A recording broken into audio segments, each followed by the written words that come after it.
قومی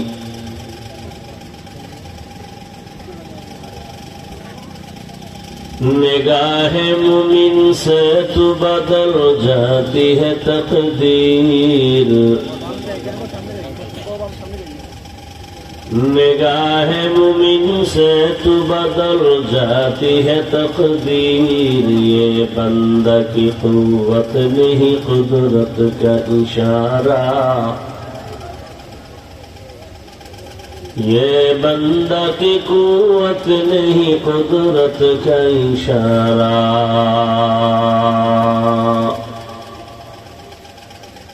اے مرد خرد ترک معاصی کی ضرورت،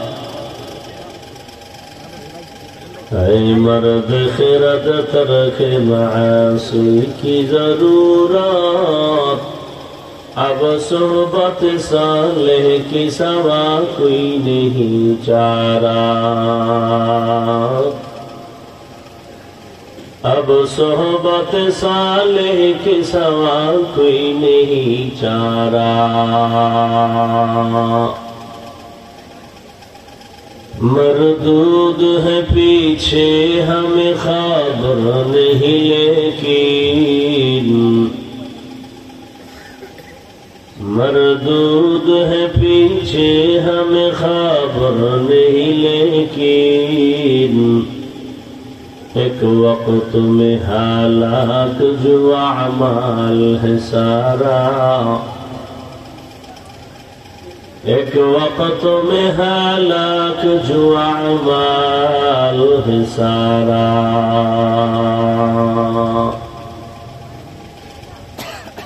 নূরে Medina ইসলামী যুব সংঘ এর উদ্যোগে আয়োজিত তাফসীরুল কোরআন মাহফিল ৮ ডিসেম্বর ২০২৪ মহতি এ মাহফিলে উপস্থিত মোহতারাম সম্মানিত সভাপতি হযরত উলামায়ে কেরাম, অত্র অঞ্চলের বিভিন্ন স্থান থেকে আগত আল্লাহ পাকের আশিকিন, জাকিরিন, শাকিরিন, মুহিব্বিন, মুরব্বিয়ান নিজাম,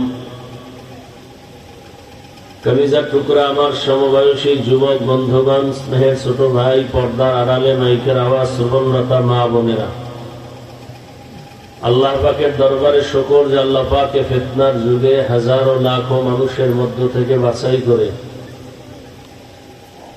পৃথিবীর শ্রেষ্ঠ মজলিস, উলামায়ে আহলে হকের মজলিস, গুনাহ মাফের মজলিস, তওবা কবুলের মজলিসে আমাদেরকে কবুল করেছেন, আশা বসার তৌফিক দান করেছেন। শুকর আদায় করি আলহামদুলিল্লাহ। দরুদ সালাম সৈয়দুল মুরসালিন, রাহমাতুল লিল আলামিন, শফিউল মুজনিবিন, খাতামুন নবিয়্যিন, সৈয়দুস সাকালাইন, ইমামুল মুরসালিন হযরত মুহাম্মদুর রাসূলুল্লাহ। সবাই পড়লেন না তো? পড়েন তো আবার। নবীর উপর দরুদ পড়লে কি গুনাহ? দুনিয়াতে সব থেকে বড় কৃপণ ওই ব্যক্তি যে নবীর নাম শুনে কি পড়ে না? দরুদ পড়ে না। বেশি বেশি দরুদের আমল করবেন। একবার সাল্লাল্লাহু আলাইহি ওয়াসাল্লাম বলার দ্বারা 3টা পুরস্কার পেয়ে গেলেন। 1 নাম্বার পুরস্কার 10টা গুনাহ মাফ হয়ে গেছে। দ্বিতীয় পুরস্কার 10টা নেক আমল নামায় যোগ হয়েছে। তৃতীয় পুরস্কার আল্লাহর দরবারে মর্যাদা 10 গুণ বেড়ে গেছে। 10টা গুনাহ যে মাফ হলো, এই 10টা গুনাহ আল্লাহর নেক দ্বারা পরিবর্তন করে দিয়েছেন। মোবাইল আলারা মোবাইল হাতে লইছেন, আবার লাইটও জ্বালাইছেন, এই বাতিতে হয় না।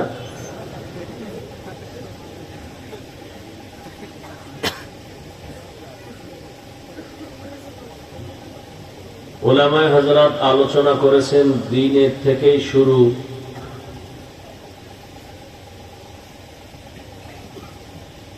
আপনারাও ধৈর্যের সাথে আলোচনা শুনছেন। আল্লাহ পাক উলামায়ে কেরামদের কথাগুলো আমল করার তৌফিক দান করেন।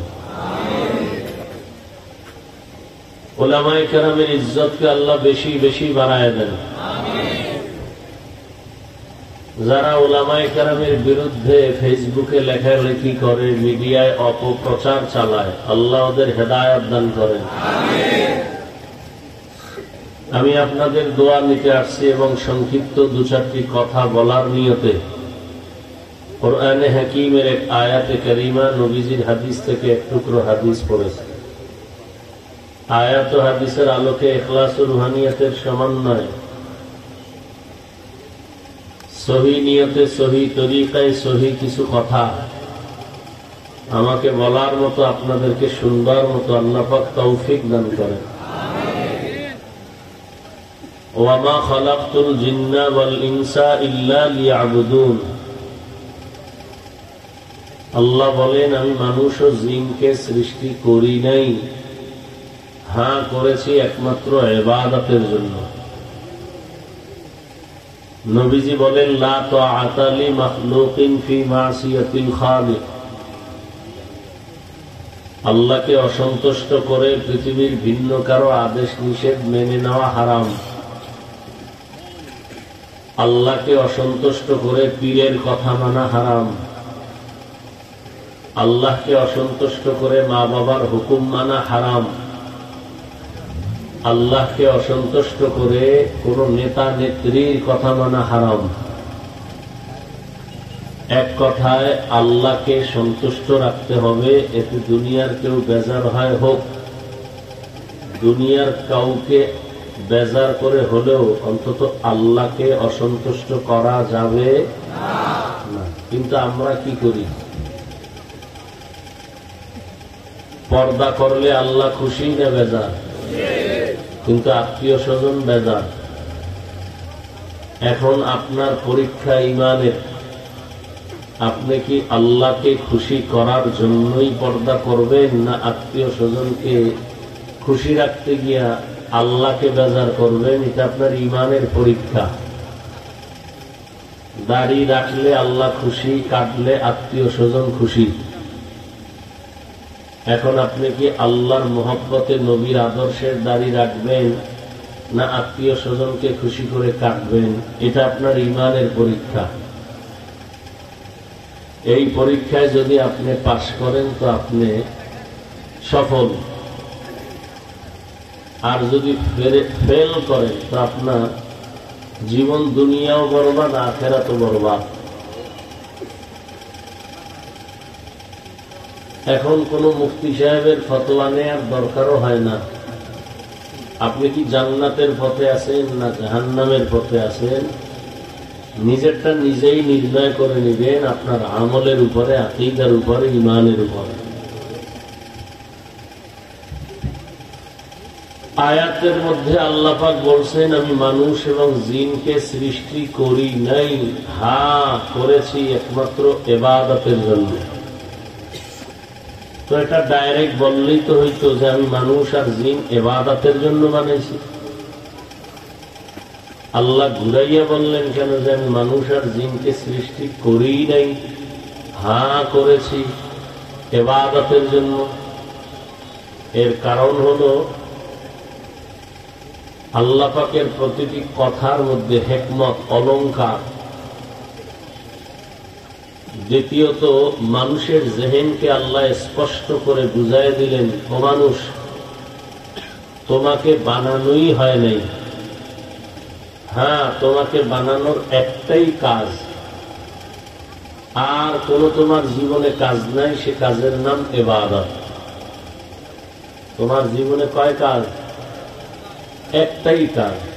সেটা কি? কার ইবাদত? আল্লাহ। আল্লাহর হুকুম জীবনে বাস্তবায়ন করা, আদেশগুলো মেনে নেওয়া, নিষেধ থেকে বেঁচে থাকা, এর নাম ইবাদত। ইবাদত কেন করব? ইবাদত করব এই জন্য যে শান্তির ঠিকানা জান্নাত পাবো, রবের মোলাকাত নিব। ইবাদত করব কোন নিয়মে? ইবাদতের জন্য তো কিছু নিয়ম আছে। ইবাদতের জন্য নিয়ম একটাই, আখিরি নবী, রহমতের নবীর তরিকা। ইবাদতের সীমানা কতটুকু? মসজিদ আর মাদ্রাসা, মসজিদ আর মাদ্রাসায় কি সীমানা ইবাদতের? মানুষ তুমি যেখানেই যাও, যে অবস্থায় থাকো, তোমার এই দেহ রুহু সহ যেখানে যেখানে থাকবে সেখানেই তোমার ইবাদত করতে হবে। তো ইবাদত কি, ইবাদত কেন, ইবাদত কিভাবে? আল্লাহর হুকুমকে জীবনে বাস্তবায়ন করা, এটা ইবাদত। এখন আপনার আমার জীবনে ব্যক্তি জীবন, পরিবার, সমাজ, রাষ্ট্র, অর্থনীতি, সমাজনীতি, প্রত্যেকটা ক্ষেত্রে আল্লাহর কোন নির্দেশনা আছে না নাই? এগুলো মেনে নেওয়ার নাম ইবাদত। অনেকে মনে করে মসজিদে বসে তাসবিহ টানো, সারা রাত যায় নামাজে বসে থাকো, এটা ইবাদত। এক কথায় দুনিয়াতে মানুষ তুমি মৃত্যু পর্যন্ত যা করবা, যা বলবা, সব ইবাদত। আপনি বসে আছেন ইবাদত, হাঁটতেছেন ইবাদত, খানা খাবেন ইবাদত, খাবেন না তাও ইবাদত। ইবাদতের চাদরে গোটা দুনিয়াটাকে আল্লাহ আটকায় দিছেন, আবৃত করে দিছেন। ইবাদতের বাইরে কোনো কাজ নেই। ঘুমাবেন ইবাদত, ইবাদত হিসেবে ঘুমাবেন সওয়াব, ইবাদত হিসাবে কথা বলবেন সওয়াব, ইবাদত হিসাবে আপনি ব্যবসা করবেন সওয়াব, ইবাদতের বাউন্ডারির মধ্যে আপনি বাথরুমে যাবেন সওয়াব, ইবাদত করবেন বিনিময়ে পুরস্কার জান্নাত আর আল্লাহর সাথে মোলাকাত। তো এটা তো পরকালে, দুনিয়াতেও আপনার জীবন সুন্দর আল্লাহ সম্মানের সাথে দিয়ে দিবেন। যারা ইবাদত করে সর্বক্ষেত্রে, দেখেন তো এরা দুনিয়াতে কত সম্মানে আছে।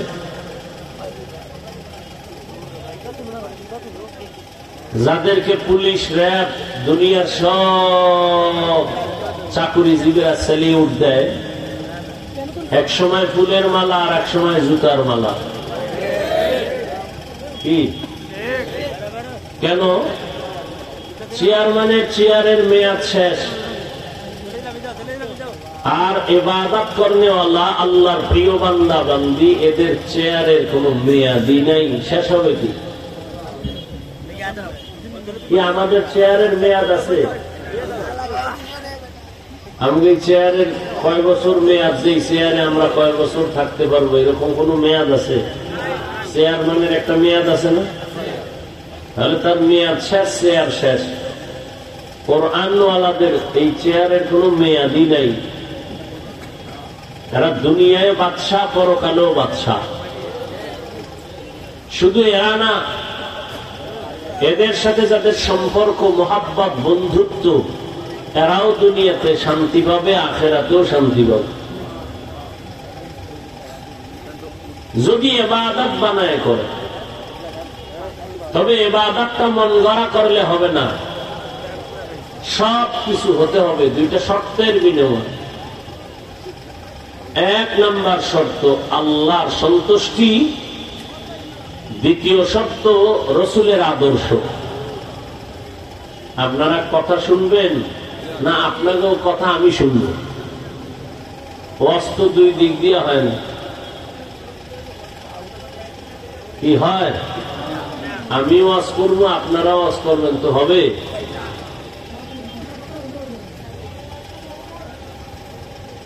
আওয়াজ বন্ধ করে ইশারায় কাজ করেন, আর উঠা বসা করেন কেন আপনারা? আর উঠার ব্যারাম থাকলে ঢুকছেন কেন ভেতরে? ডিস্টার্ব করেন কেন? মানুষের ক্ষতি করাই আপনার জীবনের কাম। আপনার দ্বারা জীবনে মানুষের উপকার হবে না, খালি ক্ষতিই করবেন। আল্লাহ আপনাকে এই জন্যই বানাইল না কপালে কারো অভিশাপ লইছেন? একটা ভালো প্যান্ডেল, বেহেশতের বাগান, যেখানে বসলেই গুনাহ মাফ, এখানে বসার সাথে সাথে গুনাহ মাফ। এই প্যান্ডেলে বসতে মনে চায় না, সে তো ভালো মানুষ হতে পারে না। আল্লাহ হেদায়েত দান করে। আসল ব্যাপার হলো, কপাল খারাপ হলে আমি হাফিজুর রহমান কেন আর মক্কা মদিনার ইমাম কেন? কপাল যদি নষ্টই হয় তো স্বয়ং রসুলের বয়ানেও কপাল খুলে না। যেই নবীকে এক নজর দেখলে জাহান্নাম হারাম, যেই রসুলের চেহারা মোবারক এক নজর দেখলে পেটের ক্ষুধা নিবারণ হয়ে যায়, সেই নবীকে 13 বছর দেখছে, টানা বয়ান শুনছে, কপালে কালেমা জুটে নেই। এত বড় নিকৃষ্ট বেঈমানের নাম কি জানেন? আবু জাহাল, এর নাম কপাল। 13 বছর দেখেও কালেমা পড়ে না, এর নাম কপাল। আর 27 বছরের যুবক তরবারি নিয়ে যায় নবীকে জবাই করার জন্য, নবীজিরে দেখা তরবারি ফালাইয়া কালেমা পড়ে ফেলল। কে? এর নাম কপাল। মান ইয়াহদিল্লাহু ফাহুয়াল মুহতাদ ওয়া মান ইউদ্লিল ফালান তাজিদা লাহু ওয়ালিয়াম মুরশিদা। আল্লাহ বলেন, আমি যাকে হেদায়েতের মালা পরাবো সে হেদায়েতের মালা পরেই ফেলবে, আর আমি যাকে হেদায়েতের বাউন্ডারিতে নিব না, ওই বান্দা বান্দি হেদায়াত পাবে দূরের কথা, হেদায়াত পাওয়ার মতো কোন মুর্শিদ বা পথ প্রদর্শক খুঁজে পাবে না। তো এমন একটা প্যান্ডেল যেখানে মানুষ বসার জন্য যেই থার্ড ক্লাসের বিছানা দিছে, এর থেকে নরমাল, দুর্বল, নিকৃষ্ট বিছানা হতে পারে না। বসছে সব দামি মানুষ, নিয়ন্ত্রণের জন্য কোনো প্রশাসন নাই, তাহলে মজলিসটার দাম কত? নবীজি বলেন, ঘর থেকে যখন বের হয়ে আসছে প্রত্যেকের সাথে আল্লাহ 70,000 রহমতের ফেরেশতা দিয়ে কাফেলা বানায় দিচ্ছে।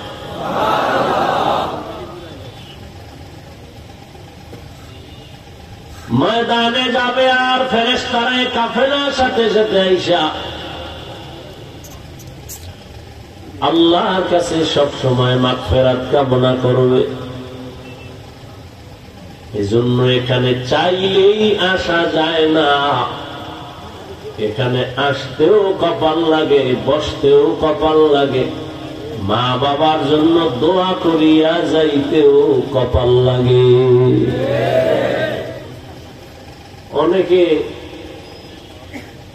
এই প্রোগ্রামে আসবে, বাড়ির থেকে বলে আসছে ওই দূরে মদিনার মাহফিলে যাই, কপাল খারাপ, প্যান্ডেলে আসে নাই। কোথায় তারা? ওই যে সিফাগল্লিতে দোকান, ওখানে তারা দোকান পাবে, আড্ডা দিতেছে, বাদাম খায়, কিছু খাওয়া দাওয়া করে, আর বেগানা কিছু দেখতেছে, বোনাস, যুবতী মেয়েদের আড্ডা। কপাল, এখানে আসতে পারেনি। আবার একদল এখানে বসছে কিন্তু কলমের দরজাটা বন্ধ করে রাখছে, মোবাইল হাতে লই।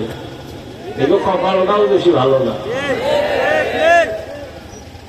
যারা মোবাইল হাতে নিছে এরা কেউ কাম করে না, সব আকাম করতে বসে, আকাম। এগুলো কলমের দরজা বন্ধ। এ মাস্তান, কত মাস্তান বাড়ি তুই জঙ্গলে ঘুমায়, তুমি কয় নাম্বারের মাস্তান?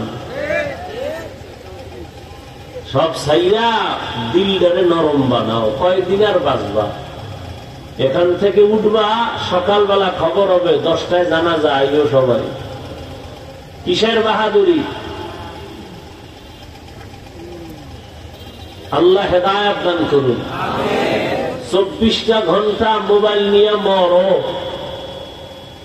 সারাটা রাত মোবাইল হাতে নিয়া কবিরা গুনাহ, কবিরা গুনাহ, কবিরা গুনাহ দেখো। চেহারাটা নষ্ট করে ফেলেছো, এখনো তোমার লজ্জা হয় নাই? আল্লাহ দয়া কইরা বেহেশতের বাগানে নিয়ে আসছে, এখানেও মোবাইলটা দেখাইতে হবে। তোমার কপাল এত খারাপ।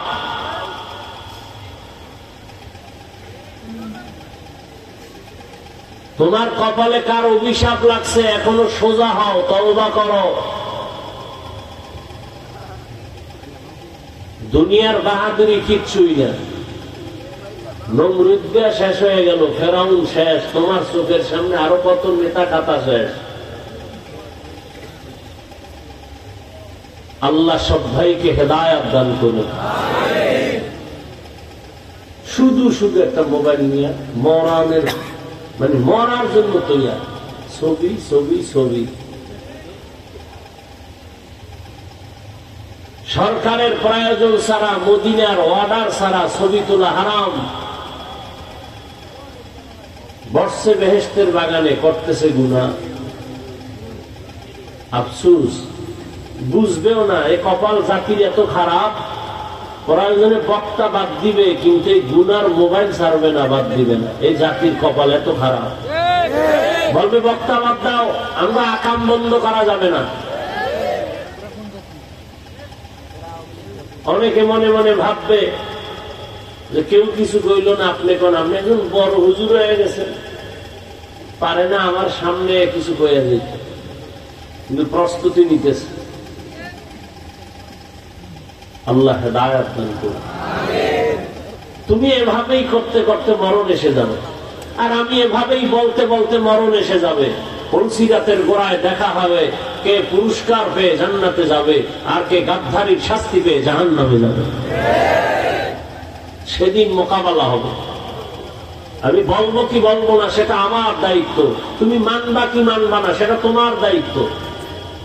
এই মজলিসে মোবাইল হাতে নেওয়া আদব নয়। কোনো কাম নাই মোবাইলের, এখানে কোনো কাম নাই, আকাম।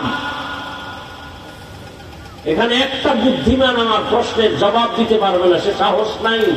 যদি বলি কেন তুমি মোবাইল হাতে নিছ, কেন, কি কাম কি? বেশির থেকে বেশি কেউ হয়তো জবাব দেবে এতটুকু যে হাফিজ ভাই আপনার খুব ভালোবাসা নিয়ে আসছি, মোবাইল বয়ান রেকর্ড করি, খারাপ ভাবেন কেন? তোমার এই প্রশ্ন আমি ভাইবা জবাবও রেডি রাখছি, তুমি এত বোকা মনে করলা আমারে? তুমি 200 হাত দূরে বসে মোবাইল ওপেন করে ছবি তুলতেছ, সত্যিকার বুঝলে বলো ওই মোবাইলে রেকর্ড আর ছবি কি ভালো আসবে? আমার কথা হয় না, আসবে? তোমার কাজটা নিখুঁত ভাবে মিডিয়াওয়ালারা করতেছে। তুমি সকালবেলা ডাউনলোড করে নিয়ে নাও। এতটুকু বুদ্ধিও যদি না থাকে, কচু গাছ খুঁজো, তুমি মরে যাও না কেন? তোমার বেঁচে থেকে কোনো লাভ নাই। তোমার এতটুকু বুদ্ধি না থাকলে তুমি কচু গাছ খুঁজো। আল্লাহ হেদায়েত দান করুন। আমার কথায় হেদায়েত হবে, রসুলের কথায় হয় না। আমি কে? এই জন্য কি আমি বলবো না? না বলাও বন্ধ করে দিব? কথা বলেন না কেন? বলাও বন্ধ করবো? তুমি বললেও তো আমি করবো না, কারণ তুমি তো বলতে চাও দাড়ি কেটে ফেললে আরাম লাগে। তুমি তো বলতে চাও টুপি মাথায় দিলে মাথা গরম হয়। তোমার বলার উপরে তো আমি টুপি দেই নাই। তোমার মাথা গরম হয় টুপি না দিলে, আর আমার মাথা গরম হয় না টুপি দিলে, নাকি? তোমার শরীরের মধ্যে সুন্দর আরাম লাগে দাড়ি কাটলে, আর আমার শরীর স্বাস্থ্য ভালো লাগে দাড়ি রাখলে। অথচ তুমিও মুসলমান, আমিও মুসলমান। তোমার আল্লাহ আমার আল্লাহ দুই না এক। নবী, কাবা, কোরআন, হাদিস, ধর্ম, কালেমা, কাফনের সংখ্যা। তোমারও তিনটা, আমারও। বক্তা হিসাবে একটা বেশি হবে, গরিব হওয়ার কারণে একটা কম হবে। কালার, কাফনের কালার শুধু আমাদেরটা আলাদা হবে, সব কালার সাদা। কবরের সাইজও, এই এলাকার কবর 1 হাত বড়, কবরের প্রশ্ন 3টাও সমান। রবের পরিচয় দাও, ধর্মের পরিচয় দাও, রাহমাতুল্লিল আলামিনের পরিচয় দাও। তো তোমার আমার আল্লাহ এক, নবী এক, কোরআন এক, কাবা এক, ধর্ম এক, কালেমা এক, পোশাক কেন আলাদা? কি তুমি ভুলে আছো না আমি ভুলে আছি? একটা সমাধানে আসো তো, সমাধানে আসো। যদি বলো হাফিজ ভাই তোমরা ভুলে আছো, তাহলে সব ছেড়ে দেই, কোরআন থেকে হাদিস থেকে একটা দলিল দেখাও, আমরাও তোমার মতো শার্ট প্যান্টটাই পরি, সমস্যা কি? আর যদি বলো না আমরা ভুলে আছি, আপনারা সঠিক লাইনে আছেন, তাহলে পা দুটো আগায় দাও, পাও ধরে বলছি নবীর আদর্শে আসো। আর কত মাস্তানি, চালাকি, গুন্ডামি, বদমাশি, ধান্দাবাজি, চান্দাবাজি কম তো করলা না, আর কত? এবার তওবা করো। মনের ঝাল মিটে এত আকাম কম করো নাই। মনে চাইছে পার্কে যাবা, দৌড়ে চলে গেছো। আর কত শখ, আর কত মাইয়ার চরিত্র নষ্ট করলে তোমার মনের ঝাল মিটবে? আর কত পার্কে পার্কে ঘুরলে তোমার মনের আশা মিটবে? বলো। আর কত মা বাবার সাথে বেয়াদবি করলে তোমার মনের ঝাল মিটবে? বলো। তুমি আর কতদিন অন্যায় করার পরে তওবা করবা? বলো। অথচ তোমার চোখের সামনে করোনায় কত যুবকের তাজা প্রাণ চলে গেল, ডেঙ্গুতে চলে গেল। এমন একটা দিন নাই গাড়ির নিচে, পানির নিচে, ঘুমের বিছানায় যুবকের লাশ নাই। আর কত করবা? মন তো আমারও আছে, নাচ গান দেখলে খুব মজা, এটা তো আমার মনেও শয়তানে আঘাত করতেছে। তো তুমি তো দেখছো নাচ গান, আমি তো একবারও দেখলাম না। তুমি দেখাও ফিরবা না, আর আমি না দেখা মনের শখের দরজা লাগায় আগের থেকেই ফিরে গেলাম। তুমি এখনো ফিরবা না? তা তুমি কি বেঈমান হয়ে মরার নিয়ত করছো? কি বয়ান শুনবা? ফজর পড়ো নাই, জোহর পড়ো নাই, আসর পড়ো নাই, মাগরিব পড়ো নাই, এশা পড়ো নাই, বয়ানে আসছো। বলবা বিশাল মাহফিল, কি লাভ হবে তোমার এই চাপাবাজিতে? ফজরে যদি মসজিদ খালি থাকে কি লাভ হবে? এটা কততম? তম নাই, আছে নবম। বহু জায়গায় 9 বছর 20 বছর কমিটি ওয়াজ করায়, কমিটির লোকের দাবি উঠে না। কিও ভাই, হেদায়েতের জন্য ওয়াজ না করা তো মানুষের হেদায়েত, আমাকে কি ওয়াজ করাইতেছে? বক্তার ডিপু, শত শত বক্তা দিয়ে বয়ান করাচ্ছে। বক্তা বয়ান করে কান দেয়া মানুষকে তওবার দোয়া করে গেল, কমিটির লোকের দাড়ি উঠে না, পর্দা করে না, হালাল খায় না। এরকম বাংলাদেশে কোথাও নাই। কি লাভ হবে ওয়াজ দিয়া? এখানে বেহেশতের বাগান, আর এই ওয়াজ উপলক্ষে আবার মার্কেট, সেখানে জাহান্নামের বাগান। যুবক যুবতী হুমানে ঘোরাফেরা করতেছে, বেলুন কিনতেছে, প্লাস্টিকের মাছ কিনতেছে, বাসায় যাইবো ওয়াজের ঘরে, কি নিয়ে আইছো? বউ জিগাইব, আম্মু বউরে কইব, ও ম্যাডাম একটা মাছ নিয়ে আইছি, মোনাজাতে বেলুন নিয়ে আসছি, এটা মোনাজাতে কবুল হয়ে গেছে। কোরআনের বাগান, এখানে বেহেশতের বাগান। ওয়াজ উপলক্ষে মার্কেট কেন?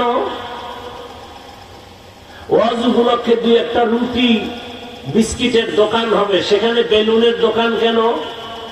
খেলনার দোকান হবে কেন? সেই দোকানে আবার মেয়েরা ঢুকবে কেন বেপরদায়? ওই কবিরা গুনার দায়ভার কে নিবে? বলার দায়িত্ব আমার, মানবা কিনা সে দায়িত্ব তোমার। রিজিকের মালিক আল্লাহ, ওয়াজ না। ওয়াজ, পিপিলিকার খানা কে দেয়? জঙ্গলের হাজারো প্রাণীর খানা কে দেন? নদীর মধ্যে হাজারো মাছের খানা কে দেন? উড়ন্ত পাখির পেট ভরায় খানা দেন কে? ওরা দামি না আমরা দামি? তো ওদের যদি আল্লাহ খানা দিতে পারেন, আমাদের পারবেন না? এত কেন পেরেশানি? ওয়াজ না করলে খানা হবে না, ইমামতি না থাকলে খানা হবে না। পিপিলি খায় কোন ইমামতি করে খানা খায়? নদীর মাছ কোন বয়ান করে খায়? চালাকি ছাড়ো, তওবা করো। ওয়ামা খালাকতুল জিন্না ওয়াল ইনসা ইল্লা লিয়াবুদুন। আল্লাহ বলেন আমি ইবাদতের জন্য মানুষ বানাইছি। ইবাদত তুমি ব্যবসা করো, ইবাদত চাকরি করো, তুমি ইবাদত। তবে মন গড়া না, সব কাজ হবে মদিনাওয়ালা নবীর আদর্শ অনুযায়ী। এরে যুবক বাবারা, একটু বলবানি আমার নবীর আদর্শের মতো সুন্দর আদর্শ আর কারো কাছে আসেনি? নবীর থেকে ভালো কারো কাছে আছে? এই ময়দানে কেউ যদি দাঁড়াইয়া বলতে পারো মদিনাওয়ালা নবীর আদর্শ থেকে শেখ মুজিবুর রহমান সাহেবের আদর্শ আলো ভালো, আমি নবীরটা বাদ দিয়া শেখ সাহেবেরটা গ্রহণ করব। কেউ যদি বলতে পারো মদিনার নবীর আদর্শ থেকে জিয়াউর রহমান সাহেবের আদর্শ আরো ভালো, আমি নবীরটা বাদ দিয়া জিয়া সাহেবেরটা নিব, সাহস আছে বলতে পারবা? তুমি বলবা কিভাবে? বড় এদের থেকে আরো বড় মহাপণ্ডিত, যার গণতন্ত্র লইয়া মর, আব্রাহাম লিঙ্কনের গণতন্ত্র, যার গণতন্ত্র জিন্দা রাখার জন্য জাতি মরার জন্য রেডি, গণতন্ত্র জিন্দা রাখতে গিয়া মইরা যাবো, মরলে কি হবে? কার শহীদ। আব্রাহাম লিঙ্কনের আদর্শ, মাও সেতুনের আদর্শ, লেনিন, কার্ল মার্কস, এদের আদর্শ এক কথায় দুনিয়ার সব আদর্শগুলো না পাক, একমাত্র মদিনাওয়ালা নবীর আদর্শই হলো পাক। ওই নবীরে হিন্দুরা পাইছে, কথা হয় না, বৌদ্ধরা পাইছে, খারাপ পাইছি আমরা পাইছি, কিন্তু কপাল বড় খারাপ, ওই নবীরে চিনলি না রে মানুষ। নবীরে যদি ভালো করে চিনতি, কেমন আমার মায়ার নবী, যেই নবীকে এক নজর দেখলে পেটের ক্ষুধা থাকে না, ওই নবীরে দেখার জন্য গর্তের পিপিলিকা আল্লাহর কাছে আরজি পেশ করে, গর্তের সাপ অপেক্ষা করে রহমতের নবীকে এক নজর দেখবে।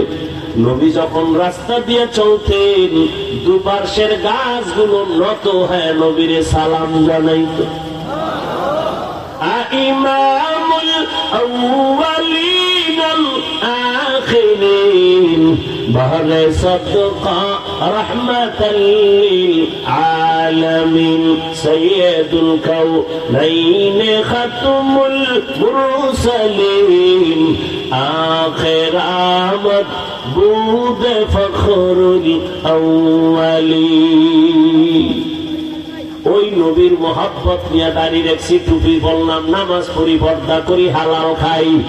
একজন চালাক বান্দা দাঁড়ায় কও তুমি নবীর আদর্শ বাদ দিয়ে কত সম্মানে আছো, আর আমরা নবীর আদর্শ ঠিক রেখে বলো কতটা নিচে পড়ে গেছি। নিচে পড়ছি। ও আল্লাহর গোলাম, যুবক, দুনিয়ার সব ধরা খেয়ে গেছে, কিন্তু নবীর আদর্শওয়ালা এখনো শান্তিতে আছে। তার মানে এটা না যে আমরা হুজুরেরাই শান্তি জান্নাত পাবো, বিষয়টা এমন না। তোমার লাইনের যুবক জীবনে মাদ্রাসায় পড়ে নাই, আলিফ বা তা পড়ে নাই, স্কুলে পড়ে, কলেজে পড়ে, চাকরি করে, ব্যবসা করে, দেখো 5 বেলার নামাজও পড়ে, এমন জেনারেল লাইনের যুবক সত্য কথার সাক্ষী দেওয়া আসেনি। আর ওয়াজ লাগবে না, তোমার ওয়াজ শেষ। বেয়াদবি মাপ চাই সবার কাছে, অনেক কথাই বইলে ফেলাইছে। মাপ না চাইলে না জানি আবার কোন আন্দোলন শুরু হয়। কারণ এই দেশে তো এখন বেয়াদবি করতে পারলে সে নিজেরে ধন্য মনে করে। আলেমের বিরুদ্ধে বলতে পারলে, ইমামের বিরুদ্ধে বলতে পারলে হ্যাঁ জীবন শান্তি। আবার বাহাদুরি করে আমি বাপের বেড়া, এই জন্য পারছি, সবাই পারে না আলেমের গালি দিতে। আমি বাবার বেটা, এতদিন মায়ের বেটা ছিলাম। আল্লাহ হেদায়েত দান করুন। যুবক আল্লাহর গোলাম, তোমার মতো যুবক র‍্যাব, আর্মি, পুলিশ, বিডিআরের চাকরি করে নামাজ ছাড়ে না। তুমি নিজেকে জিজ্ঞাসা করো তোমার কপাল কেন খারাপ, তুমি কেন পারো না? তোমার মতো যুবক দেখো doctor, professor, engineer, OC, DC, SP, উকিল, ব্যারিস্টার, 5 বেলার নামাজ পড়ে, বলো বাবা তুমি কেন পারো না? আমি তোমার একবারও বলি নাই স্কুল ছেড়ে দাও, মাদ্রাসায় যাও, হুজুর হও, পাগড়ি লাগাও, একবারও বলি নাই। ইবাদত কইরা কবরে যাও। তুমি যদি ডাক্তারি পড়ো, ইবাদত বানায় পড়ো, তাহলে ডাক্তারি পড়লেও জান্নাত রেডি। তুমি যদি চাকরি করো, ইবাদতের বাউন্ডারিতে করো, তুমি চাকরি করেও জান্নাত পাইবা। তুমি যদি ব্যবসা করো, ইবাদতের চাদর লাগায় করো, তাহলে তুমি ব্যবসা করিয়েই জান্নাত পাইবা। শুধু নবীর আদর্শ মেনে চলো, 5 বেলার নামাজ পড়ো। এখানে 1 বোতল পানি আছে, আমারও পানির পিপাসা, ও যুবক তোমারও পানির পিপাসা। বোতলটার পানি নিতে গিয়া তোমার দ্রুত বিদ্যুতের গতিতে বাম হাতটা চলে যাবে, আমার ডান হাত চলে যাবে। তুমি বোতলটা খুলে বাম হাত দিয়ে একটা টান মারবা, পানি নাই। আমিও বোতলটা ধরে টান মারবো, তবে বাম হাতে না ডান হাতে, একটা না 3 বার। তো তুমিও পানি পান করলা, আমিও করলাম, পিপাসা মিটলো তোমারও আমারও। কিন্তু তোমারটা ইবাদত হয় নাই, আমারটা ইবাদত হয়েছে, কারণ আমি মদিনাওয়ালা নবীর আদর্শ অনুযায়ী পান করেছি। তুমিও জুতা পরো, আমিও জুতা পরি, ইবাদত বানাইয়া পরো, সওয়াব। কেমনে কয় জুতা পরবা? এখানে আলাদা কোনো মন্ত্র নাই, শুধু একটু হিসাব করে চলো, মেধাটা ঠিক রেখা চলো। প্রথম ডান পাওটা ডান জুতায় ঢুকাইও, এরপরে বাম পা বাম জুতায় ঢুকাও। দোনো পায়ে যখন জুতা ঢুকবে, এরপরে যখন কদম দিবা, ডান পা দিয়ে কদম দাও। এটা রাসূলের আদর্শ, ইবাদত হয়ে যাবে। তুমি বাসায় যাইয়া ফ্রেশ হবা, আমিও বয়ান শেষ করে বাসায় গিয়ে ফ্রেশ হব। ফ্রেশ হইতে গিয়ে তুমি চেহারাটা ধুইবা, পা ধুইবা, হাত ধুইবা, আমিও এটা করব। তবে আমারটা হবে ইবাদত, তোমার ফ্রেশ হওয়াটা ইবাদত হবে না। আমারটা হবে কেন? আমি বিসমিল্লাহ বলে হাত ধুইতে গিয়ে আমার কলু পর্যন্ত ধুয়ে ফেলবো, আমি চেহারাটা ধুইতে গিয়া পুরাটা ধুয়ে ফেলবো, পা সুন্দর করে ধুইব, আমারটা ওযু হয়ে যাবে, ইবাদত হয়ে গেল। খানা তুমিও খাও, আমিও খাই। বিসমিল্লাহ বলে খানা শুরু করো, প্লেটের নিচে দস্তারখান লাগায় দাও। গরুর মতো হাত বা আর চাক বা, এটা নবীর আদর্শ না। তুমিও বাথরুমে যাও, আমিও বাথরুমে যাই, ইবাদত বানাইয়া বাথরুমে যাইও। বলে কেমনে ইবাদত হবে? কয় বাম পা দিয়া বাথরুমে যাইও। খালি মাথায় খালি পায়ে যাইবা না। বাথরুমে গিয়া বসার সময় হাঁটুর উপরে কাপড় উঠাইবা না। বসার সময় বাম পায়ের উপরে ভর করে বসিও, রাসূলের আদর্শ সুন্নাত। বের হওয়ার সময় ডান পা দিয়া বের হও। বাথরুমের সময়টাও ইবাদত হিসেবে আল্লাহর কাছে কবুল হয়ে যাবে। ও বান্দা, ইবাদত বানায় ব্যবসা করো, দোকানে লেখবা বিক্রি করা মাল ফেরত নেওয়া হয়। যারা লেখে বিক্রি করা মাল ফেরত নেওয়া হয় না, এরা সব ধোঁকাবাজ। বিক্রি করা মাল ফেরত নেওয়া হয় বলে লেখো, কাস্টমারের ধোঁকা দিবা না, মিথ্যা বলবা না, মাপে ভেজাল দিবা না, সময় মতো নামাজ পড়বা। তোমার ব্যবসা এভাবেই যদি চালাও, রহমতের নবী বলেন আমি মুহাম্মদের সাথে তুমি জান্নাতে থাকবা। তাহলে ব্যবসা করে জান্নাত যাওয়ার পথ আসেনি? তোমার কপাল এত খারাপ কেন? তুমি এই জান্নাতের পথটারে বন্ধ করে রাখছো।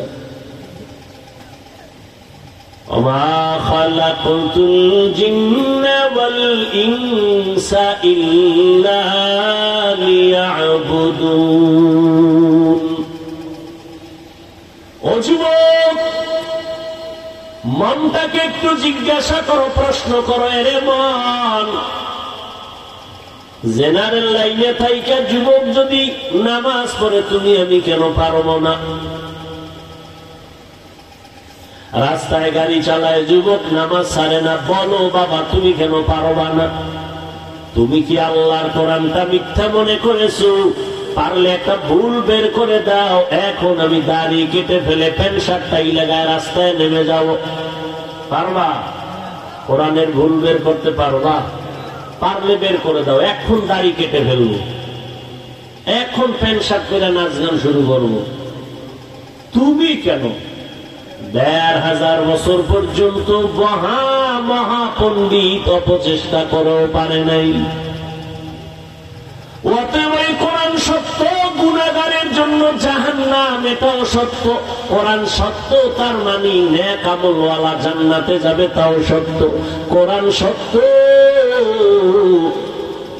আল্লাহর আদালতে তোমাকে জবাব দিতে হবে, তাও সত্য। পালানোর উপায় নেই। এরে নবীরা, শেখ, অবিদ্য বাবাজিরা, ও পর্দার আড়ালের আম্মা জান, এখনো সময় আছে, তওবা করে নাও। ও পর্দার আড়ালের আম্মা জানেরা, আপনাদের সন্তানদের যত বয়ান আমি শুনাইলাম, এগুলো বাস্তবায়নের জন্য আপনি মায়ের দোয়া ছাড়া সম্ভব না। এরে আম্মা জান, আপনাদের এই জন্যই তো মর্যাদা অনেক বেশি। আপনারা নবী না, নবীদের মা। আপনারা সাহাবী না, সাহাবায়ে কেরামের মা। আপনারা হাফেজে কোরআনের মায়ের মতো মা। আপনারা কত দামি মা!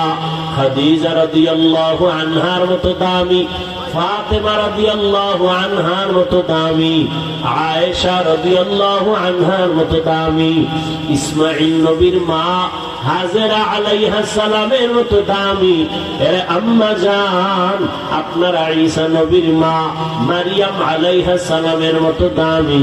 এই জমিনে আল্লাহর বড় একটা দুশমন হলো ফেরাউন। তার স্ত্রীর নাম জানেননি? কথা বল না কেন? আসিয়া নামের বান্দি। এত বড় বেঈমানের ঘরে থাইকা আসিয়া আল্লাহর এমন পেয়ারা হয়েছে, নবী বলেন কিয়ামতের দিন আসিয়ার সাথে জান্নাতে আমার সাথে বিবাহ হবে। এরে আম্মা জানেরা, ফেরাউন এত বড় বেঈমান, আল্লাহর দুশমন। ওই বেঈমানের ঘরে থেকে যদি আসিয়া আল্লাহর পেয়ারা হয়ে কবরে যেতে পারেন, আপনার স্বামী তো ফেরাউনের মতো খারাপ না। আপনার স্বামী তো মুসলমান। আপনি বুঝাইলে তো বুঝে বললেন, যদি নামাজের দাওয়াত দিতেন নামাজ পড়তো। নামাজ আপনি পড়ে যদি দোয়া করতেন, হে আল্লাহ, আমার স্বামী দিন নাই রাত নাই কষ্ট করে কামাই করে, নিজের জন্য করে না, স্ত্রীর হাসি ফুটানোর জন্য, সন্তানের মুখে হাসি ফুটানোর জন্য করে। ও আল্লাহ, আমার স্বামীরে হেফাজত করো, অল্প কামাইয়ের মধ্যে তুমি বরকত দাও। এভাবে দোয়া কইরা স্বামী যখন ঘরে আসতেন, খানা আগায় দিয়া, ঘাম মুছায় দিয়া, এরপরে যদি বুঝাইতেন, ও স্বামী স্বামী আমার, আমি আব্বাজানের মায়া ছেড়ে তোমার সংসারে আসছি, আমি আমার বাবার মায়া আমার মায়ের আদর ছেড়ে তোমার কাছে আসছি, না খাইয়া থাকলেও তোমার ঘরে আসি, খেয়ে থাকলেও তোমার ঘরে আসি, তবে আমার জীবনের একটা আশা, কখনো তুমি হারাম টাকা ঘরে আনবা না, হারাম খাইয়া আমার রক্ত নাপাক করতে চাই না, হারাম কামাই দিয়ে আমার সন্তানের রক্ত নাপাক করতে চাই না। আম্মা জান যদি স্বামীকে বুঝাইতেন, কোন স্বামী হারাম টাকা ঘরে নিতে পারত না। আর যারা হারাম খাওয়াইয়া সন্তানের বড় বানায়, আল্লাহর কসম ওই সন্তান কোনদিন মা বাবার জন্য কল্যাণের কাজ করবে না, মা বাবার খেদমত করবে না। অতএব হালাল খানা দিয়া সন্তান বড় বানাইও, এখনো সময় আছে, তওবা করো, সন্তানটারে বুঝাইও। ও পর্দার আড়ালের মা, আপনার মতো কত মা এখনো আছে পর্দা রক্ষা করে চলে, বেপর্দায় আড্ডায় যায় না, মার্কেটে যায় না, মোবাইলে চরিত্র বিক্রি করে না, সন্তানগুলো আদর্শওয়ালা বানানোর মেহনত করে। এর আম্মা জান স্বামীর মাল হেফাজত করে। এত বড় বেঈমান ফেরাউনের ঘরে আসিয়ার মতো বান্দি থাইকা আল্লাহর মহব্বত নিয়ে যদি আল্লাহর প্রিয় হয়ে কবরে যায়, আসিয়া যেই ফেরাউনের টাকার অভাব নাই, ক্ষমতার অভাব নাই, মিশরের মানুষ ফেরাউনের খোদা সমতুল্য মনে করে, ওর ঘরে থাইকা আসিয়া আমার আল্লাহর নামের জিকির তার জীবনের আপন বানায় নিল। ফেরাউন বলে, আসিয়া জবানের মধ্যে তুমি কার নাম উচ্চারণ করলা? বলে, আমার রবের নাম। বলে, আমি তো মিশরের রব, তুমি আবার কোন রবের নাম বললা? আসিয়া কয়, রে ফেরাউন, তোমারে যিনি বানাইছেন তিনি আমার রব। ফেরাউন বলে, সর্বনাশ, আমারে রব বলো। বলে, হবে না। বলে, বলো। বলে, পারবো না। কেন? বলে, না, তুমি আমারে বানাও নাই, তোমাকে আমি রব বলে মানতে পারি না। ফেরাউন বাঁকা হয়ে গেল। এক পর্যায়ে আসিয়ার উপরে টর্চার শুরু করলো, খানা দেয় না, ঘুমের বিছানা দেয় না। শেষ পর্যন্ত আসিয়াকে শুলিবিদ্ধ করে ফাঁসি দিবে ঘোষণা করে দিয়েছে। আসিয়া ডাক দিয়ে কয়, কল্লা দিতে পারি, ঈমান দিতে পারবো না। আসিয়া নিজের জীবন দেওয়ার জন্য রেডি। হাজারো মানুষ মিশরের মাঠে হাজির হয়ে গেল। খোদা ফেরাউনের স্ত্রীর ফাঁসি হবে দেখার জন্য রেডি। আসিয়াকে এবার শুলিবিদ্ধ করার জন্য মঞ্চে নিবে। আসিয়া কান্না করতেছে। হঠাৎ রাস্তা দিয়া মূসা নবী হেঁটে যান। ডাক দিয়া কয়, ও নবী মূসা, আমার হালাত জানেননি? কয়, জানি। আমার এখন ফাঁসি হবে তাও জানেননি? কয়, জানি। একটু শেষ বেলা জানতে চাই, আমার আল্লাহ আমার উপর এখন বেজার না খুশি? আল্লাহর নবী মূসা দেখে বলে, আসিয়া, আল্লাহ তোমার উপর এখন খুশি হয়ে আছেন। আসিয়া একটা চিৎকার দিয়া আসমানের দিকে তাকায় মোনাজাত দিয়া কয়, ক্বালা রব্বি বিনিলি ইনদাকা বাইতান ফিল জান্নাহ। ও আল্লাহ, এত বড় টাকাওয়ালার ঘরে আমি থাকলাম, এত বড় রাষ্ট্র ক্ষমতার ব্যক্তির ঘরে থাইকাও বিছানা পাই নাই ঘুমানো, খানা আমারে দেয় নাই, এত সুন্দর রাজপ্রাসাদ আমাকে ঘুমানোর জায়গা দেয় নাই। ও মালিক, আমি তোমার মহব্বতে বাড়ি ছাড়লাম, খানা ছাড়লাম, আরাম ছেড়ে দিলাম। এখন আমার বিদায় বেলা তোমার কাছে একটা আরজি করি, ও আল্লাহ, দুনিয়াতে আমার থাকার ঘর হলো না, তুমি আমার জন্য তোমার পার্শ্বে জান্নাতে একটা ঘর বানাইয়া দাও। আসিয়া কান্না করে চিৎকার করে। হঠাৎ আসিয়া আকাশের দিকে তাকায় হাসি শুরু করেছে। ফেরাউন কয়, বিপদকালে কান্না বন্ধ করে হাসো কেন? আসিয়া বলে, আমি দেখি যা তুমি দেখবা না, আমি এখন দেখতেছি আল্লাহর জান্নাতের ঘর যেটা আমার জন্য বানাইছে, ওই ছবি আমি দেখতেছি। লক্ষ লক্ষ ফেরেশতারা আমার রূহটা জান্নাতে নেওয়ার জন্য অপেক্ষা করতেছি, তাড়াতাড়ি আমারে ফাঁসির মঞ্চে দেও, আমি মালিকের মোলাকাতে চলে যাব। ও আমার মা বোনেরা, কয়দিন এই দুনিয়ার বাহাদুরি, চোখের সামনে কত আপনজন চলে গেল। ও আম্মা জানেরা, এখনো তওবা কি করবেন না?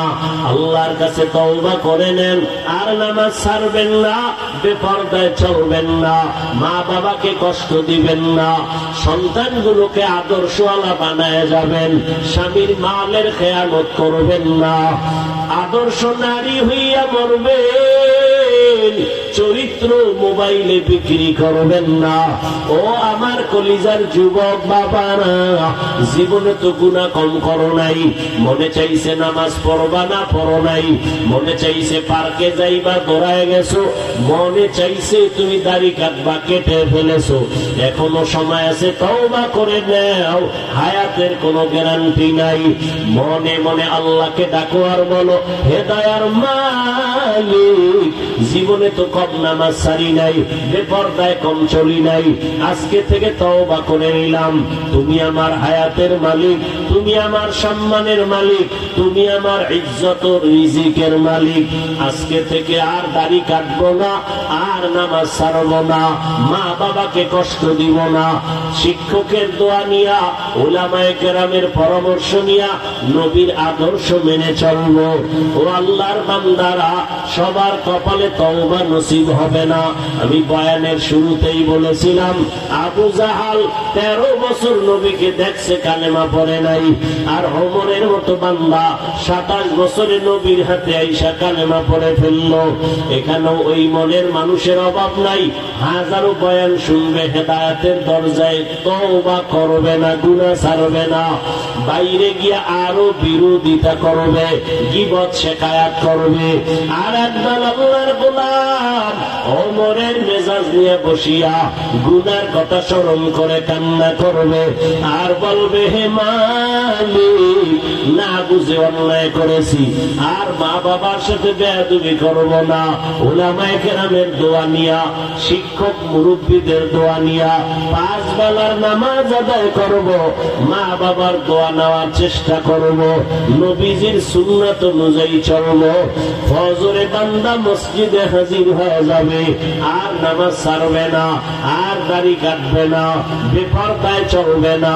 ও আল্লাহর গোলাম, যদি অন্তর কারো তৈরি হয় তওবা করার জন্য, মরিয়া গেল, নামাজ ছাড়বা না, বেপরদায় চলবা না, মা বাবারে কষ্ট দিবা না, শিক্ষকের সাথে বেয়াদবি করবা না, উলামায়ে কেরামের পরামর্শ নিয়া নবীজির তরিকা মেনে চলবা। যদি অন্তর কারো তৈরি থাকে, মুনাফিকি অন্তরে না থাকে, আল্লাহর মহব্বতে নবীর আদর্শ নিয়ে চলার নিয়ত যাদের আছে, দুটো হাত আমার আল্লাহকে দেখাইয়া দাও। আয় আল্লাহ, হাতগুলো কবুল করে নেন, তওবা কবুল করে নেন, তওবার উপরে মজবুত হইয়া চলার মতো তৌফিক দান করেন, আমিন। আলহামদুলিল্লাহি রাব্বিল আলামিন, ওয়াসসালাতু ওয়াসসালামু আলা সাইয়্যিদিল আমবিয়াই ওয়াল মুরসালিন ওয়া আলা আলিহি ওয়া আসহাবিহি আজমাইন। ইয়া আরহামার রাহিমিন, ইয়া আরহামার রাহিমিন, ইয়া আরহামার রাহিমিন। رب ارحمهما كما ربياني صغيرا. اللهم إنك عفو كريم تحب العفو فاعف عنا. وداير مالك গুনার বোঝা নিয়ে আপনার দরওয়াজায় হাজির। কত উলামায়ে কেরাম, মুরব্বী, হাজী সাহেব, কত ব্যবসায়ী, চাকুরিজীবী, যুবক বাবারা, ছাত্ররা, পর্দার আড়ালের মা বোনেরা, মেহেরবানি করে আমাদের জীবনের গুনাহ মাফ করে দেন, আমাদের তওবা কবুল করে নেন, সুন্নাতওয়ালা জীবন আমাদের দান করেন। আয় আল্লাহ, এ মাহফিল কবুল করে নেন, আয়োজনকারী সহযোগিতাকারীদের কবুল করে নেন, পরস্পরে হিংসা দূর করে মোহাব্বত বাড়ায় দেন, চলার পথে হেফাজত করেন, দ্বীনের নিসবতে নিরাপদে যথাসময়ে গন্তব্যে পৌঁছার তৌফিক দান করেন, প্রতিবন্ধকতা দূর করে দেন, জানমাল আহাল পরিবারের হেফাজত করেন, মুখালিফের মুওয়াফিক বানায় দেন, জাহিরি বাতিনি দুশমনের মোকাবেলায় বিজয় দান করেন, আমার মা বোনদের আবেদা বানায় দেন, সন্তান নেককার বানায় দেন, যারা ব্যবসা করে চাকরি করে কামাই রুজিতে বরকত দান করেন, আমার কলিজার যুবকদের দ্বীনের খাদেম বানায় দেন। আয় আল্লাহ মোবাইলের গুনাহের থেকে হেফাজত করেন, আয় আল্লাহ ইজ্জতের জিন্দেগি দান করেন, ওলামা তোলামা উম্মতের অন্তরে মুহাব্বত বাড়ায় দেন, ইলম হিকমত আমলে বরকত বাড়ায় দেন, আমাদের মা বাবা মুরব্বীরা যারা দুনিয়ায় নাই সবার কবর জান্নাত বানায় দেন, যারা বেঁচে আছেন হায়াত বাড়ায় দেন, অসুস্থ যারা কুদরতের দ্বারা সুস্থ করে দেন, নবীজির মুহাব্বতে দ্বীনের নিসবতে আওয়াজে কথায় রুহানিয়তে স্পষ্টতা বাড়ায় দেন। আয় আল্লাহ মেহেরবানি করে আমাদের দিলের নেক আশা ফুরায় দেন, নবীজির রওজা বাইতুল্লাহ জিয়ারতের জন্য কবুল করে নেন। আয় আল্লাহ মুখালিফের মুওয়াফিক বানায় দেন, আয় আল্লাহ ভরপুর কামিয়াবির সাথে সব খেদমত কবুল করে নেন, সারা দুনিয়ায় খেদমতের জন্য কবুল করে নেন, সুস্থতার নিয়ামত বাড়ায় দেন। আয় আল্লাহ সবার দিলের নেক আশা পূরণ করে দেন, আমাদের হায়াতে বরকত বাড়ায় দেন। আয় আল্লাহ নবীজির মুহাব্বতে দোয়া কবুল করে নেন। হাসবুনাল্লাহু ওয়া নি'মাল ওয়াকিল, নি'মাল মাওলা ওয়া নি'মান নাসির। ওয়া সাল্লাল্লাহু তাআলা আলা খায়রি খালকিহি মুহাম্মাদ ওয়া আলিহি ওয়া আসহাবিহি আজমাইন। আমিন আমিন আমিন برحمتك يا أرحم الراحمين। সাক্ষাতের জন্য সামনে কেউ দাঁড়াবেন না দয়া করে।